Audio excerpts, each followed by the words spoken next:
श्री स्वामी समर्थ. अधिक मास किंवा पुरुषोत्तम मास आपण सगळेच ऐकतो, पण तुम्हाला माहित आहे का, हा महिना पूर्वी इतका दुःखी आणि दुर्लक्षित होता की याला कोणीही स्वीकारत नव्हतं. पूर्वी या महिन्याला मलमास असं म्हटलं जायचं. ना शुभ कार्य, न मान, न सन्मान. मग असा काय चमत्कार झाला की भगवान विष्णूंनी स्वतःचं नाव या महिन्याला दिलं बरं? आजच्या या व्हिडिओमध्ये ऐकणार आहे पुरुषोत्तम मासाची हृदयाला भिडणारी कथा. अगदी व्हिडिओ शेवटपर्यंत बघा, अजिबात स्किप करू नका. नमस्कार, भक्ती परंपरावरती तुमचे मनापासून स्वागत आहे.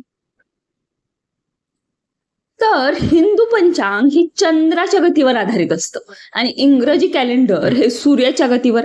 या दोन्ही गणनेत थोडा फरक पडत जातो.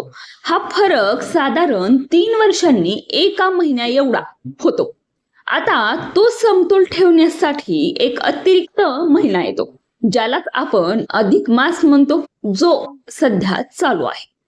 पण हा महिना आला तेव्हा एक समस्या निर्माण झाली. इतर महिन्यांना ओळख होती.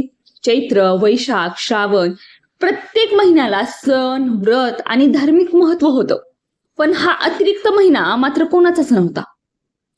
तर असं सांगितलं जातं की हा महिना फार दुःखी होता, म्हणजेच हा मलमास.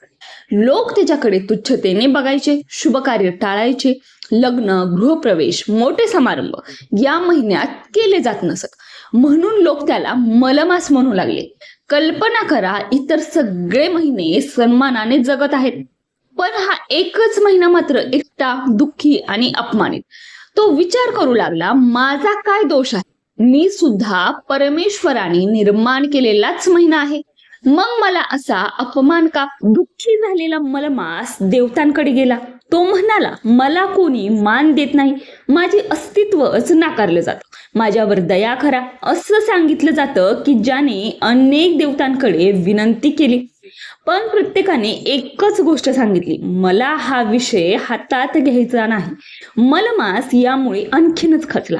ज्याच्याकडे गेला तिथे निराशा, ना आधार ना समाधान. दुःखी आणि अपमानित झालेला हा मलमास शेवटी भगवान विष्णूंना शरण गेला.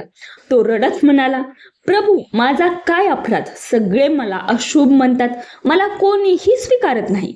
आता माझं रक्षण तुम्हीच करा.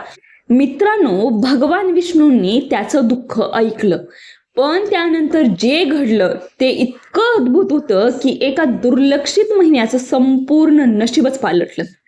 ज्या महिन्याला जग मलमास म्हणत होतं, त्याच महिन्याला भगवानांनी स्वतःचं नाव दिलं पुरुषोत्तम मास.